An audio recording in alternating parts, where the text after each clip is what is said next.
واقعات بیان کرنے کی کوشش کروں گا، یعنی زمانے کے اعتبار سے ان کو ترتیب دینے کی کوشش کروں گا، تاکہ اس بات کی وضاحت ہو جائے کہ کون سا واقعہ پہلے اور کون سا اس کے بعد پیش آئے گا۔ قیامت کی بڑی بڑی علامات میں سرزمین حجاز سے آگ کا نکلنا، یہ واقعہ پیش آ چکا ہے۔ اس طرح فتنہ تاتار وفا ہو چکا، گھر گھر سے گانے بجانے کی آوازیں ہم سن رہے ہیں، بے حیائی عام ہم آنکھوں سے دیکھ رہے ہیں، والدین کی نافرمانی کوئی ڈھکی چھپی بات نہیں، باپ کے مقابلے میں لوگ دوستوں کو ترجیح دیتے ہیں، یہ بھی اب عام بات ہے۔ میں تو اب ان علامات کو ترتیب بار بیان کروں گا جن کو ابھی معرض وجود میں آنا ہے، لیکن ان میں سے عام علامات جو اب دیکھنے میں آ رہی ہیں بتاتا چلوں۔ یہ مختلف احادیث میں موجود ہیں، یہاں ان کو جمع کر رہا ہوں۔ یہ تمام نبی اکرم صلی اللہ علیہ وسلم کے ارشادات ہیں۔ لوگوں پر ایک ایسا زمانہ آئے گا کہ دین پر قائم رہنے والے کی حالت اس شخص کی طرح ہوگی جس نے انگارے کو مٹھی میں پکڑ رکھا ہو۔ دنیاوی اعتبار سے سب سے نصیب والا وہ ہوگا جو خود بھی کمینہ اور اس کا باپ بھی کمینہ ہو۔ لیڈر بہت اور امانت دار کم ہوں گے، قبیلوں اور قوموں کے لیڈر منافق، رذیل ترین اور فاسق ہوں گے، بازاروں کے رئیس تاجر ہوں گے، پولیس کی کثرت ہوگی، وہ ظالموں کی پشت پناہی کرے گی، بڑے بڑے عہدے نااہلوں کو ملیں گے، لڑکے حکومت کرنے لگیں گے، تجارت بہت زیادہ پھیل جائے گی، یہاں تک کہ تجارت میں عورت اپنے شوہر کا ہاتھ بٹائے گی، ناپ تول میں کمی کی جائے گی، لکھنے کا رواج بہت بڑھ جائے گا، مگر تعلیم صرف دنیا کے لیے حاصل کی جائے گی۔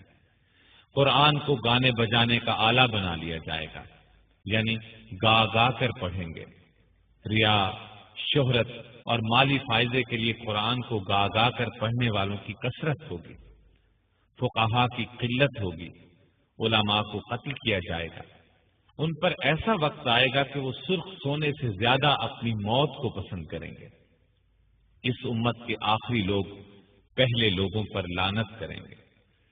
امانت دار کو خائن اور خائن کو امانت دار کہا جائے گا، جھوٹے کو سچا اور سچے کو جھوٹا کہا جائے گا، اچھائی کو برا اور برائی کو اچھا سمجھا جائے گا، اجنبی لوگوں سے حسن سلوک کیا جائے گا اور رشتہ داروں کے حقوق پامال کیے جائیں گے، بیوی کی اطاعت اور ماں باپ کی نافرمانی کی جائے گی، مسجدوں میں شور و شغب اور دنیا کی باتیں ہوں گی، سلام صرف جان پہچان کے لوگوں کو کیا جائے گا، حالانکہ سلام ہر مسلمان کو کرنا چاہیے، چاہے اس سے جان پہچان ہو یا نہ ہو۔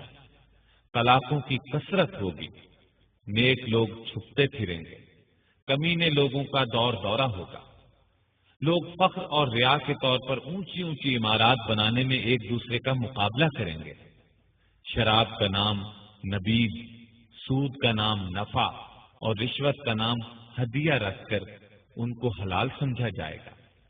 سود، جوا، گانے بجانے کے آلات، شراب خوری اور زنا کی کثرت ہوگی، بے حیائی اور حرامی اولاد کی کثرت ہوگی، دعوت میں کھانے پینے کے علاوہ عورتیں بھی پیش کی جائیں گی، اچانک اموات کی کثرت ہوگی، لوگ موٹی موٹی گدیوں پر سواری کر کے مسجدوں کے دروازوں تک آئیں گے، ان کی عورتیں کپڑے پہنتی ہوں گی لیکن لباس باریک اور چست ہونے کی وجہ سے ننگی ہوں گی، ان کے سر بختی اونٹوں کے کوہانوں کی طرح ہوں گے، یعنی وہ اس طرح بال بنائیں گی تو اونٹ کے کوہان نظر آئیں گے، مٹک مٹک کر چلیں گے، لوگوں کو اپنی طرف مائل کریں گے، یہ لوگ نہ جنت میں داخل ہوں گے نہ اس کی خوشبو پائیں گے، مومن آدمی ان کے نزدیک باندی سے بھی زیادہ رذیل ہوگا، مومن ان برائیوں کو دیکھے گا مگر روک نہیں سکے گا، جس کی وجہ سے وہ اندر ہی اندر کڑھتا رہے گا۔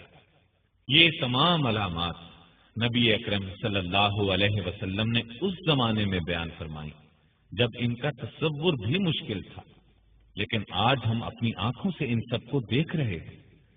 کوئی علامت اپنی انتہا کو پہنچی ہوئی ہے، کوئی ابھی ابتدائی مرحلے میں ہے۔ جب یہ سب علامات اپنی انتہا کو پہنچ جائیں گی، اس وقت قیامت کی بڑی بڑی اور قریبی علامات کا سلسلہ شروع ہو جائے گا، جو مختصراً دوبارہ عرض کرتا ہوں۔ عیسیٰ علیہ السلام کی آمد سے قبل مسلمان امام مہدی کی قیادت میں رومیوں سے جنگ کریں گے اور جنگ میں قسطنطینیہ کو فتح کریں گے۔ جب یہ لوگ مال غنیمت جمع کر رہے ہوں گے تو شیطان کی طرف سے دجال کے نکل آنے کی جھوٹی خبر مشہور ہوگی۔ جب لشکر کے لوگ واپس شام پہنچیں گے تو دجال واقعی نکل آئے گا اور اس کے ساتھ 70,000 اصفہان کے یہودی ہوں گے۔ جب دجال کا فتنہ اپنے عروج پر ہوگا تو اس وقت عیسیٰ علیہ السلام کا دمشق کی مشرقی سمت سفید مینارے پر فجر کے وقت نزول ہوگا۔ عیسیٰ علیہ السلام دجال کا تعاقب کریں گے اور اسے لد کے مقام پر قتل کریں گے۔ عیسیٰ علیہ السلام صلیب کو توڑیں گے اور یہودیوں کو چن چن کر قتل کریں گے اور خنزیر کو قتل کریں گے۔ ان کے زمانے میں کوئی بھی غیر مسلم نہیں رہے گا، تمام لوگ اسلام لے آئیں گے، ہر طرف امن و امان ہوگا، آپس میں پیار محبت ہوگا اور نفرت و بغض دلوں میں باقی نہ رہے گا۔ عیسیٰ علیہ السلام کے زمانے ہی میں یاجوج ماجوج نکلیں گے اور ہر طرف تباہی پھیلائیں گے۔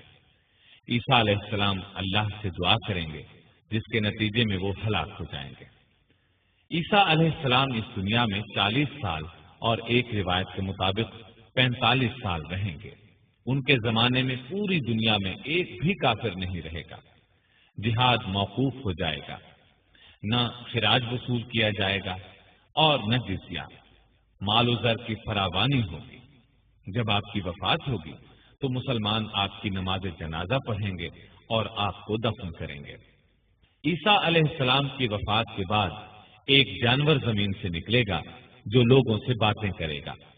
اس کے بعد زمین میں دھس جانے کے 3 واقعات ہوں گے، ایک مشرق میں، دوسرا مغرب میں اور تیسرا جزیرہ عرب میں۔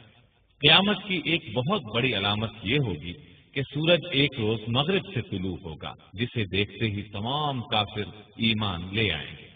لیکن اس علامت کے ظاہر ہونے کے بعد کسی کا ایمان لانا قبول نہیں کیا جائے گا اور گناہ گار مسلمانوں کی اس وقت کی توبہ بھی قبول نہ ہوگی۔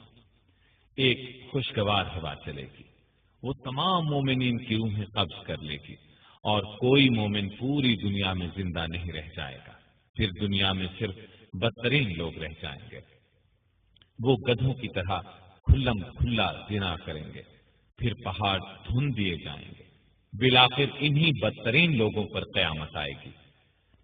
زمین نیچے سے اوپر تک کپ کپائے گی اور جتنے مردے اس میں ہیں سب کو نکال باہر کرے گی۔